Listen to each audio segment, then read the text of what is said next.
Germany with me to do this hip hop, bebop thing. And that was just like the biggest thing ever. Like, oh shit, like we going to Germany, and we was like losing sleep over that, and thinking of all the money and the riches we gonna make, and all, like we were just going crazy over it. And I guess as a reward for getting us that gig, we was like, yo, Malik, you gotta be in the group too. So that's how Malik came in the picture. Hub came in the picture because Josh's parents weren't too keen on him leaving his education. He was a student at Northwestern University in Illinois, in Chicago, and didn't want him to drop out of school to pursue full-time pursuit of music and the roots.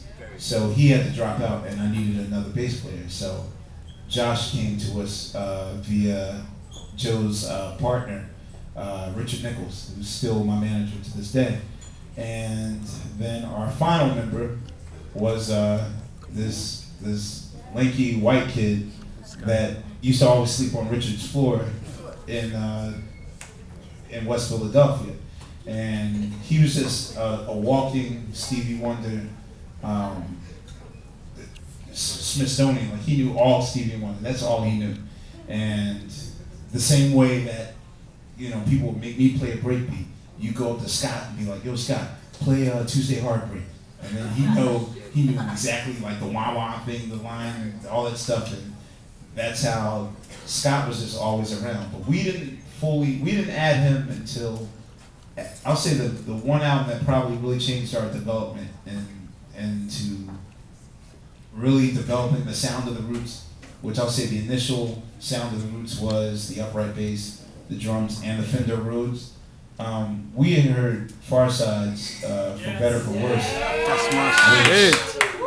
That is my shit. Which that was pretty much the first time that even though Tribe had utilized a lot of soul jazz and their first two records, Low End Theory is primarily just bass and drums, very little to do with any keyboard work, and even though there were some of those moments in the very first record, the People's Distinctive Travel album, it's something about the way that the Far Side had utilized For Better For Worse that just absolutely turned every hip hop producer on its ear. Like, it was the sound, to me, and even when I talk to them, like I tell them all the time, like the musical soundtrack to For Better For Worse sort of fits that zany album cover of theirs, of Bizarre Ride to the Far Side. Of course, yeah. And after I heard that song, I had to have a Fender Rhodes. So Scott joined the Roots. And so the Roots, as of January 1993, became Black Thought, Malik B, Leonard Hubbard, Scott Storch, and myself. All right, so then you guys go to Germany in June, and Organics was done in Germany, right? No. We had finished Organics. We had turned our demo that we chosen 18 songs. We printed it up so that we could have survival money. That's the one thing he didn't say. We weren't going to, I'm thinking, oh, we do a show. That's easily $1 million right there, right?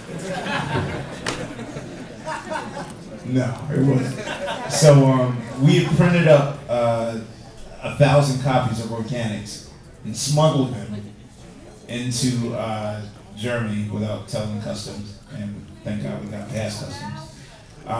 We sold it, and that was our survival money. We survived on pizza and water for about 4 days, came home, and we decided the whole object was create and make a spin of those 4 days in Germany and sort of set the American labels on fire.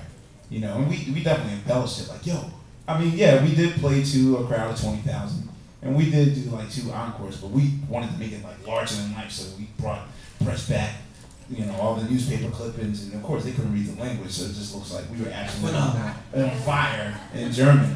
And that whole summer, I'll say by